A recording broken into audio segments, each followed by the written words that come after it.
The Cathedral of St. Helena has gracefully towered high over Helena for over a century.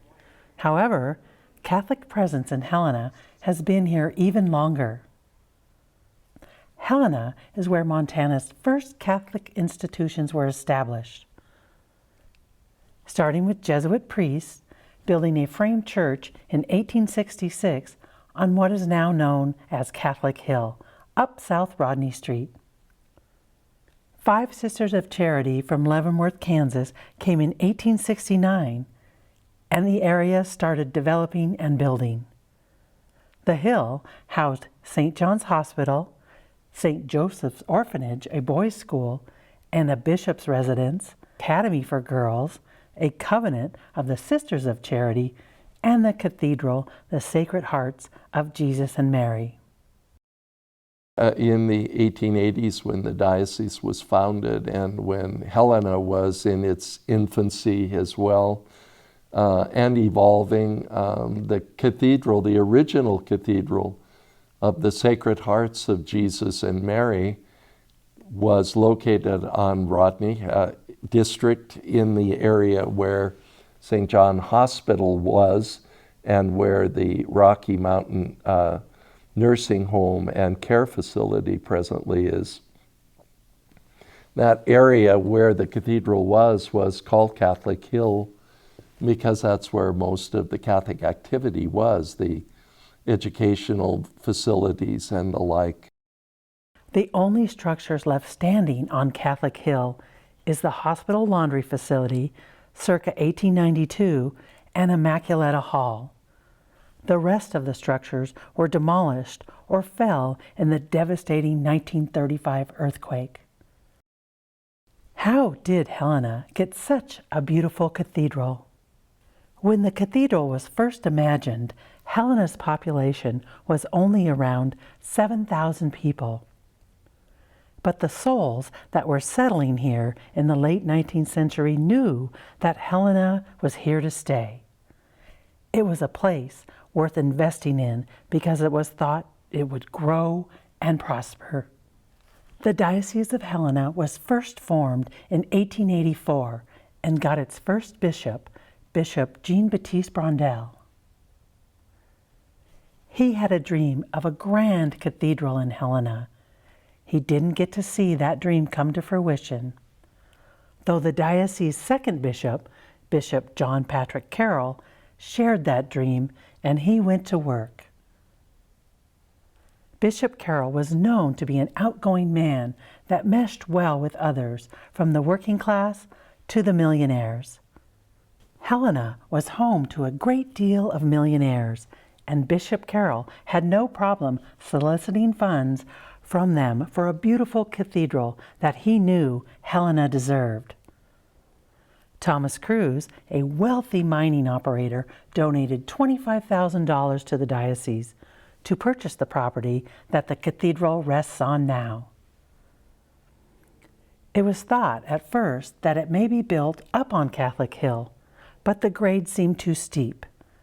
The west side was also an option, as many of the successful and wealthy had already started building their homes there instead of the Rodney Street area. But Bishop Carroll knew most of his parishioners lived in and around the South Central area, and that is where the church should be. It also helped that the location decided was perched high, and when the church would be completed, it could be seen from all across town. Today, the cathedral still can be seen across town at every entrance into Helena.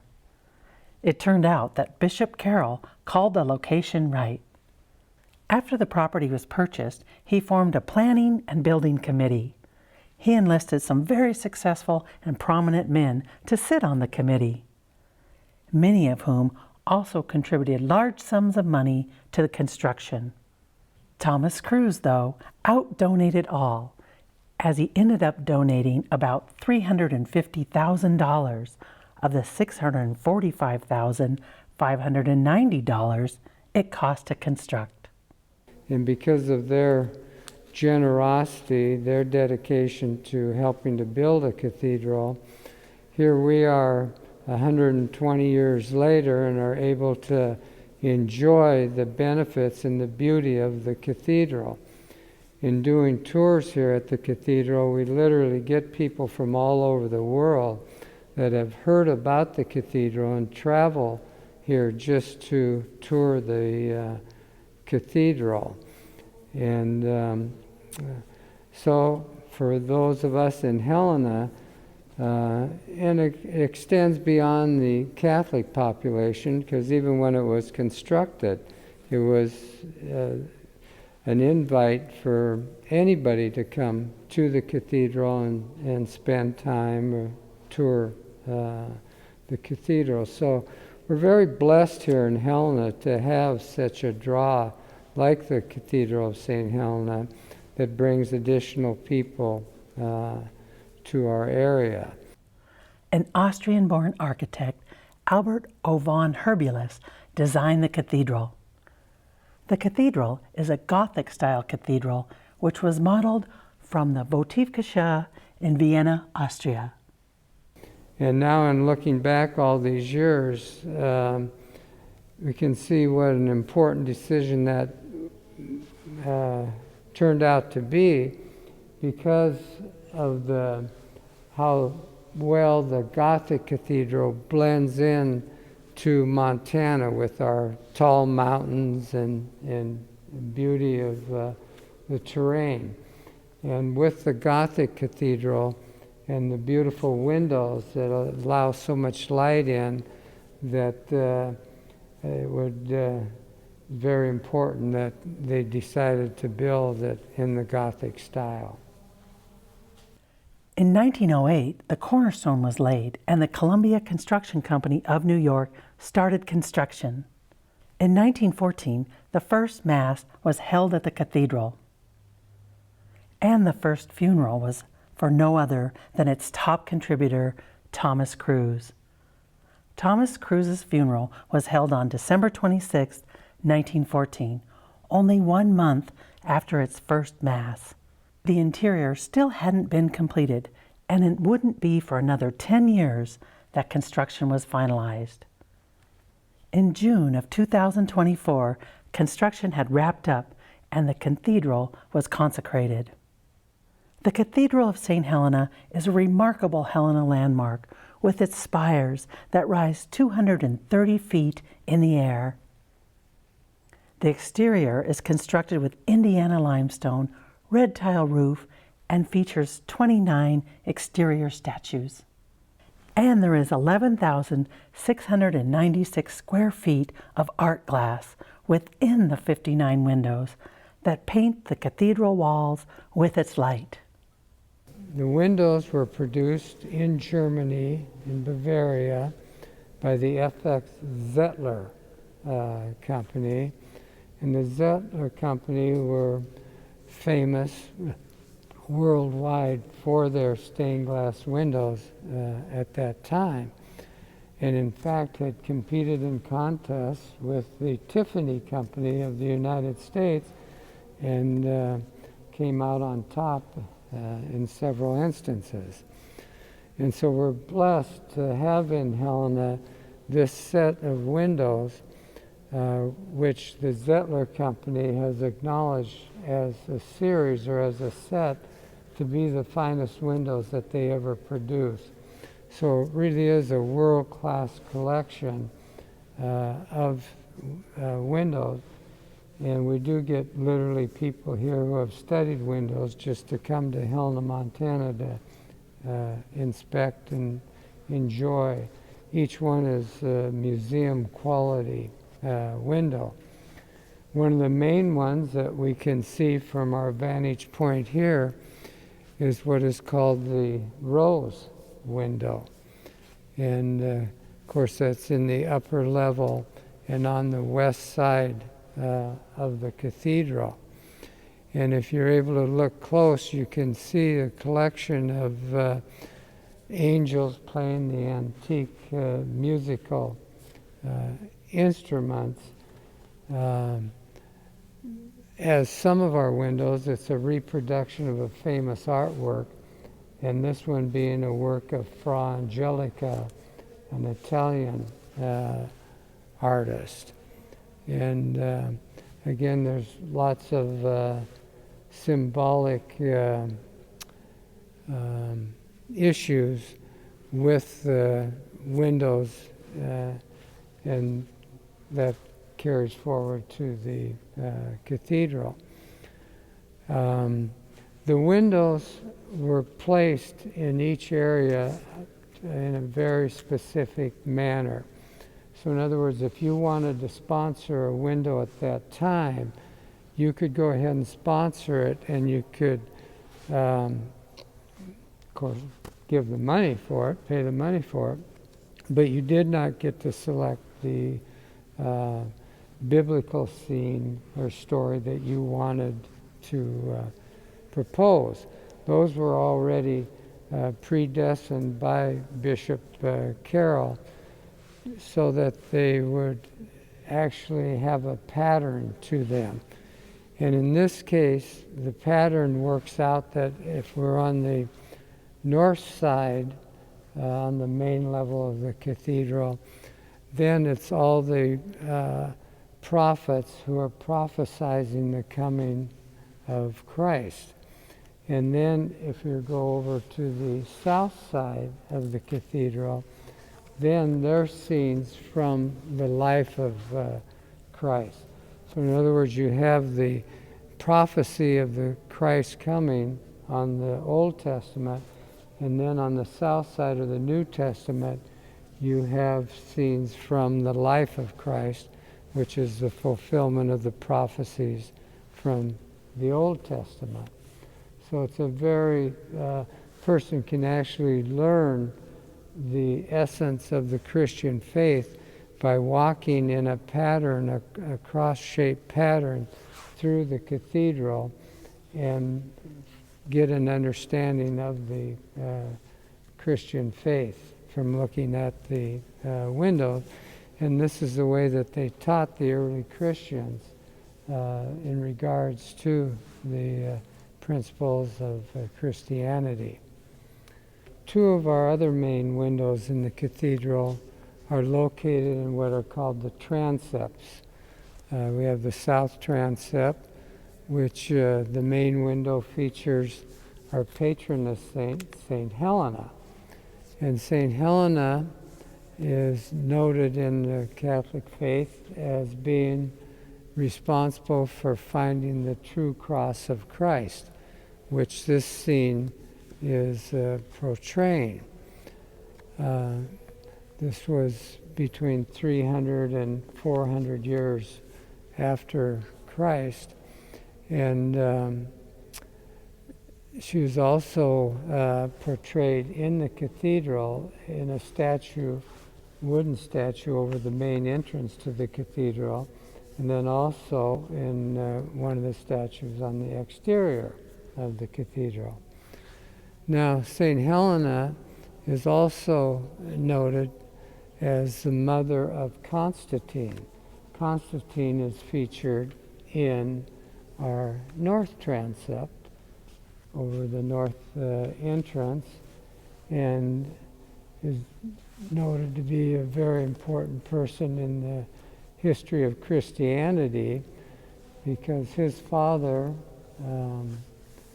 was the Emperor of Rome. And when he died, there were two individuals that were claiming to be the official Emperor of Rome, one being Constantine. And this issue was going to be settled by a major battle on the outskirts of Rome, in which Constantine was very widely outnumbered. And the night before the battle, he received in a dream the message of a white cross. And the cross, in essence, was saying, go into battle under the cross, which he did. And again, against overwhelming odds, he won the battle, and then, of course, was named the Emperor of Rome.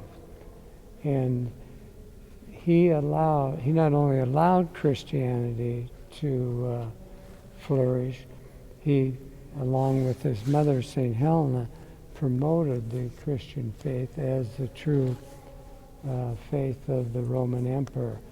So it was a very important phase in the life of Christianity in the world. Another part of the series of our windows are above the sanctuary, and that's a series of 7 windows that are dedicated to the 7 sacraments in the Catholic faith. And if you look at the main part of the window, the 2-panel, it features the sacrament as instituted by Christ at the time that he instituted the sacrament. And then if you look in what's called the quatrefoil, which is at the very top of the window, you see a portrayal of how the sacrament is being administered at the time the windows were produced in the early 1900s.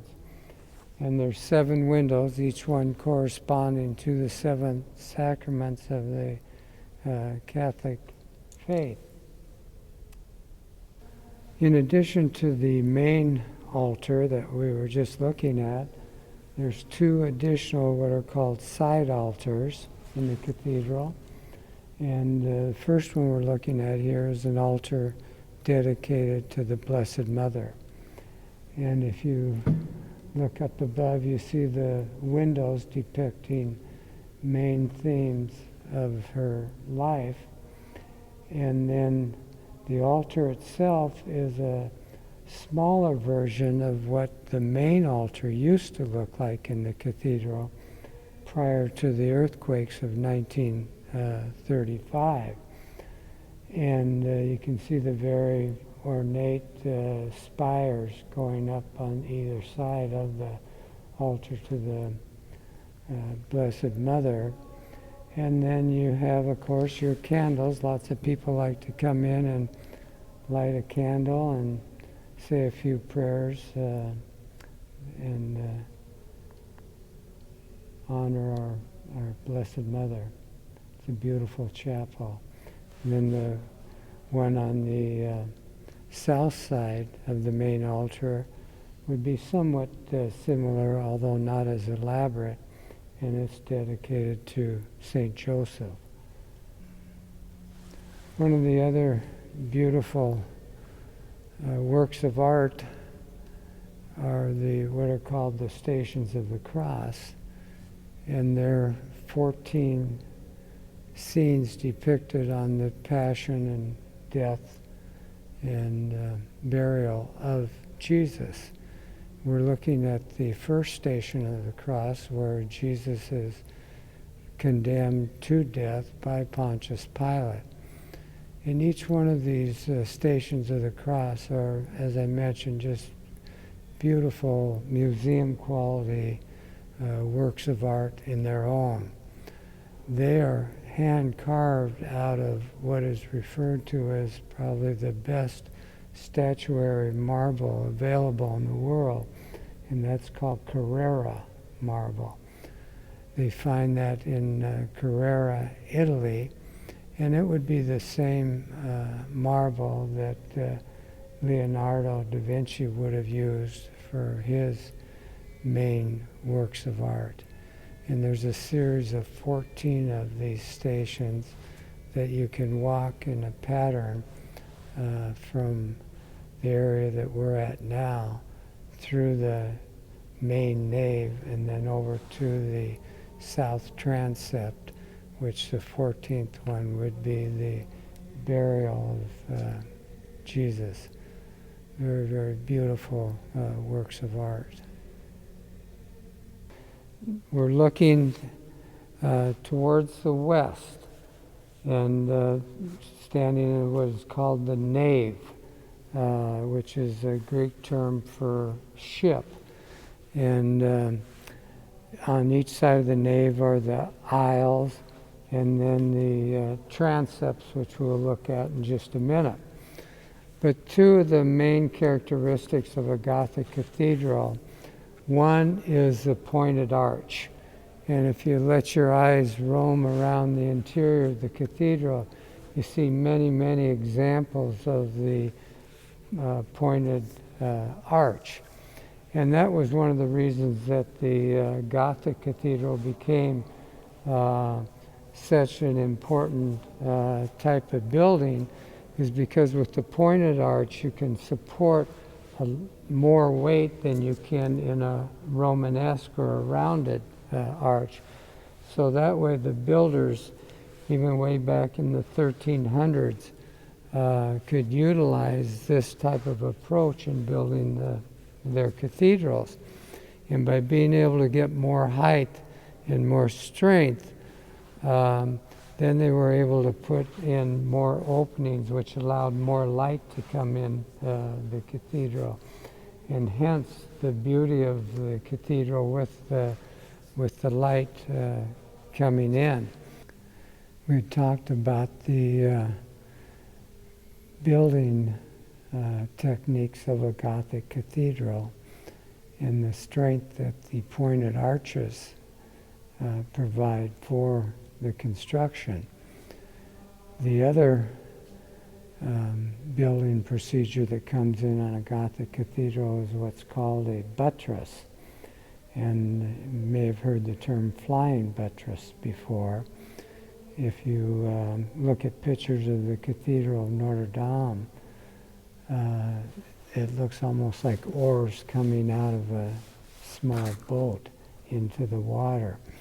And as what those are doing is that with the additional height, of course, you have additional weight.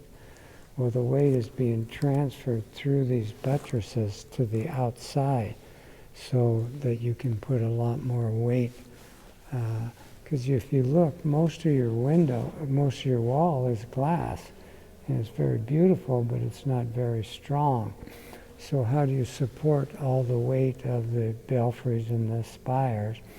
And they do that by transferring the weight either to the outside of the cathedral, which would be the flying buttresses that you've seen, or as in the case of this type of construction, they've transferred the weight into the buttress inside the cathedral.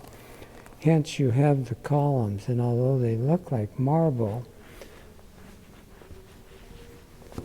if you knock on them, you can see that they are hollow. And the reason they're hollow is that on the inside of it is a steel I-beam that runs from ground level underneath the cathedral up through, and that's what's supporting the cathedral. Although this looks like full marble, it's called scaiola. It's an Italian process, and they put the coloring right in the plaster of Paris itself, and you get this beautiful coloring. It looks just exactly like marble. They've had 3 main renovations at the cathedral, and the first one was back in the 1950s, and prior to that time the interior of the cathedral was, let's say, somewhat blah. It was the outline, the structure was beautiful, but there wasn't any of this beautiful coloring that was here. And so that was done back in the 1950s in the first major renovation. All the walls were gilded and the bronze canopies were put in.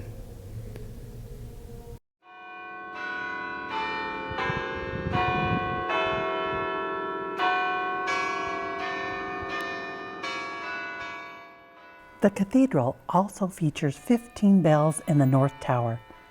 They represent the 15 mysteries of the Rosary. Well, the history of the purpose of bells is to announce the good news that the kingdom of God is in our midst.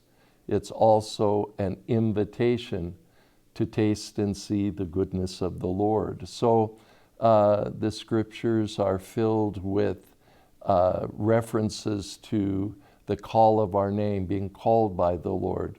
Follow me, seek me, know me, love me. And the bells call us to that awareness, huh? So they ring at particular times of the day, which are called the Angelus prayer, at which we don't ring them, at 6 a.m., noon, and 6 p.m. And then they ring at 9 p.m., which is the night prayer call of the church. So before you go to slumber, there is that official welcome of the Lord to guard and protect the individual, the family, the community.